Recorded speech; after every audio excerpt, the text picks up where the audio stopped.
Senator Rand Paul and Charles Booker are battling it out for one of Kentucky's U.S. Senate seats as the polls close on Kentucky's midterm elections.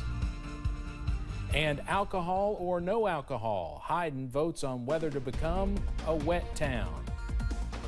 Plus, sunshine features prominently in our forecast for much of the week, but we do have changes on the way. The latest ahead is Mountain News at 6 starts now.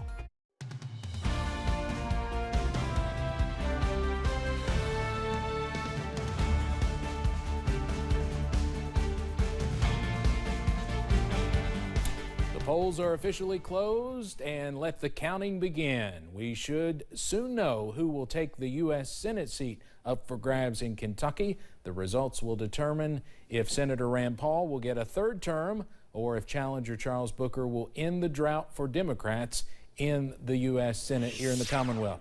WYMT's Olivia Calfee has more. Two U.S. Senate candidates both agree they have vastly different viewpoints. On one side, you have Republican and current U.S. Senator Rand Paul.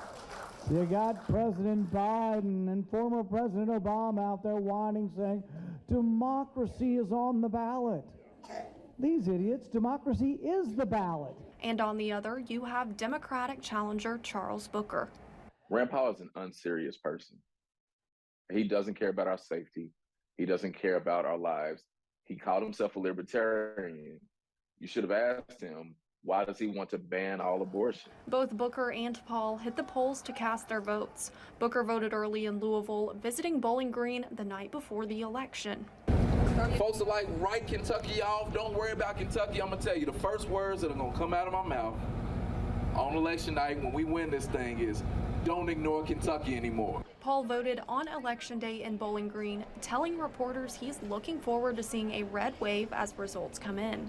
I think we're going to hear pretty early on the results. I think that there is going to be a red wave, and I do think that we're going to pick up the majority not only in the House but in the Senate, and I'm excited to be part of shaping a new direction for our country. Paul and Booker are both confident in winning the Senate seat. In Hazard, Olivia Calfee, WYMT Mountain News. If Paul wins the race, he could be on the verge of gaining more influence in the U.S. Senate. If Booker wins, he will be the first Kentucky Democrat elected to the U.S. Senate since 1992. We understand Senator Paul will be in his hometown of Bowling Green tonight, and Booker will be in Louisville. We hope to hear from both as we go along this evening. Also on the ballot today for everyone are two constitutional amendments. The first would provide more power to the Kentucky General Assembly by allowing legislators to call themselves into a special session and potentially extend regular sessions to end later in the year. Currently, only the governor can call lawmakers into a special session, and they can only pass bills within parameters set by the governor. Amendment 2 focuses on abortion rights. Of course, no results in just yet. If passed, Amendment 2 would explicitly state there is no right to abortion in Kentucky's state constitution. This comes, of course, in the wake of the U.S. Supreme Court's Dobbs decision, which turned abortion policy over to the states. Eastern Kentuckians who did not vote early headed to the polls today to cast their ballots. We've heard of long lines in some locations. WYMT's Dakota Makris caught up with a few of those voters this morning. Your vote's important. You better use it while you can. Floyd County voter Bonnie Shepard says she and her family always vote. I got 9 children, 33 grandchildren that can vote. Voters deciding local races like judge executive, jailer, and also voting on amendments 1 and 2, which focus on the General Assembly calling itself into a special session without the governor's approval and keeping abortion out of Kentucky's constitution. That's why I stick with all the family. We all vote the same, and we just got a real good group backing us. Voter Melissa Sammons says it is important for Kentuckians to cast their ballots so their voices are heard. Make people hear you, the ones that are in office. And, you know, if it's somebody that doesn't represent you well, then you don't vote for them. Or if it's somebody that will represent you well, then you vote for them. Sammons says when she votes, she hopes she always chooses the right person for the job. Maybe somebody else will vote the same as me, and, you know, with 2 of us or more, then our voices will be heard for what we want for our government. Hoping their voices and votes are heard. Dakota Makris, WYMT Mountain News. Attorney General Daniel Cameron released a list of complaints to the election law violations hotline, and as of earlier today, Breathitt, Floyd, Knott, Laurel, Perry, Pike, Powell, Rowan, and Wayne counties were the counties in our region to receive at least one election day complaint. There were others before the election with early voting, but if you notice something suspicious or have any questions or concerns, you are urged to call the election fraud hotline at the number you see there on your screen, 1-800-328-VOTE.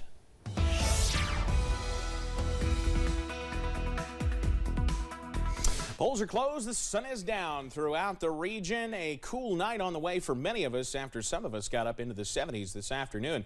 A look throughout the region, at least out front of WYMT election headquarters here in Hazard. Low to mid 60s out there at the moment. The sun is down. The last of the sunset from our picture in southern Perry County at Buffalo Mountain. A beautiful scene there as we head after dark on this election day. Upper 50s already working into the northern parts of the region. Middle and upper 60s still further to the south. That's where the warmest air has been today along and south of the Highway 80 Hal Rogers Parkway corridor.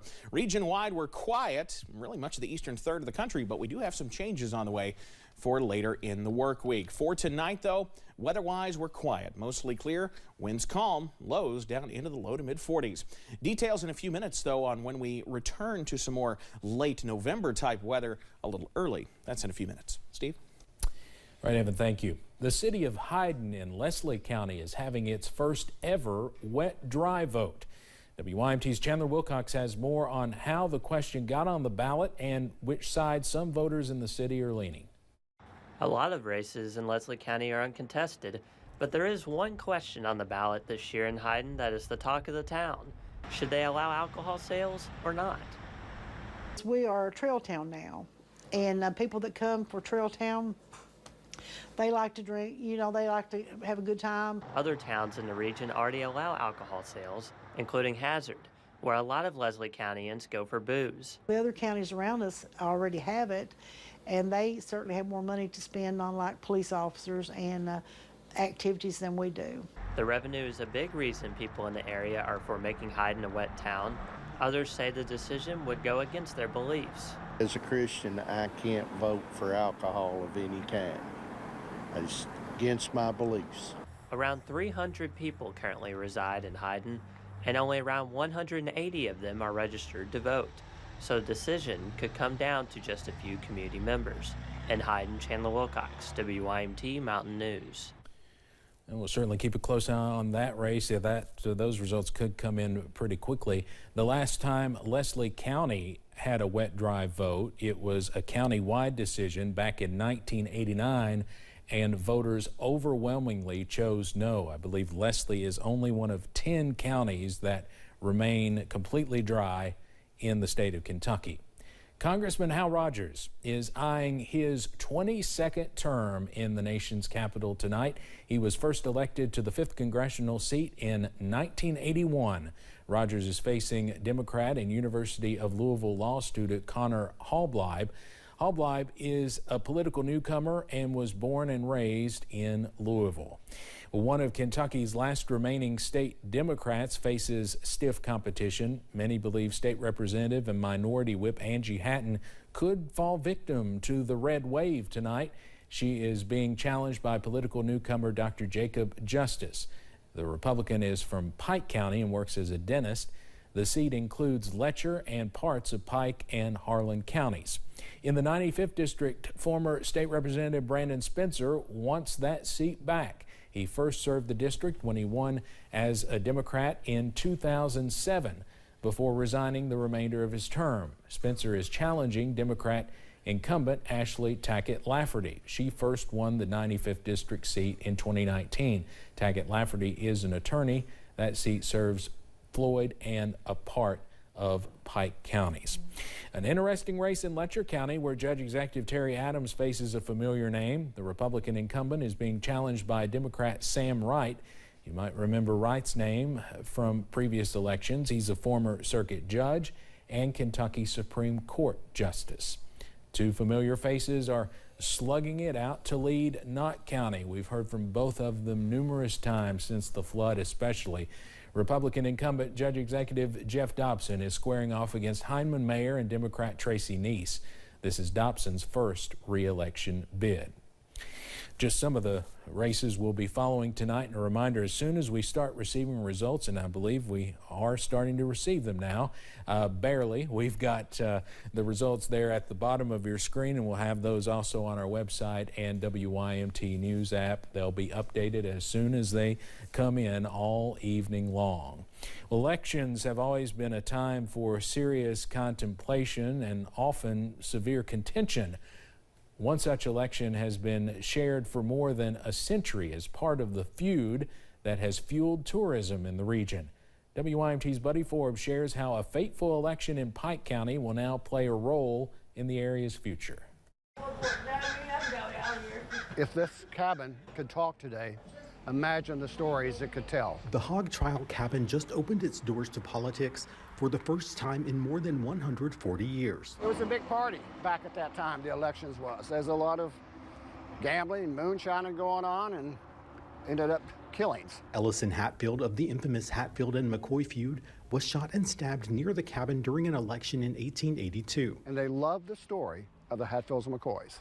And it's something that we need to take pride in. It's something, a story that we have that no one else has. Stories of the literal trials, but also the trials people pushed through. Can you imagine back in the day, voting at this site, coming across these mountains? We didn't have roads. It was horseback and coming through the creek. Preserved on a property that can now serve as the polling place for the people in McCarr who would otherwise have to travel further to get involved. But this brings so much opportunity to this area for tourism, and actually for this local community to be able to use this site to vote. Looking back to see the steps that were taken. But we're not just voting today, we're also preserving our history and heritage for our children going forward, and that is something that we always take pride in. And using their influence to create a trail for the future. In Pike County, Buddy Forbes, WYMT Mountain News. Scott says there was a good turnout of voters at the cabin, and he hopes the convenience and character of the place will impact the voter turnout for the area. Now, we are hearing tonight that several counties are reporting backups in getting voters through the polls. That's coming from several different counties right now. Now, although the polls closed at 6 o'clock, if you were in line at 6, you should still get to vote. Of course, if there are lines and it takes, 30 minutes to an hour to get everybody through, that will, of course, delay the reporting of results.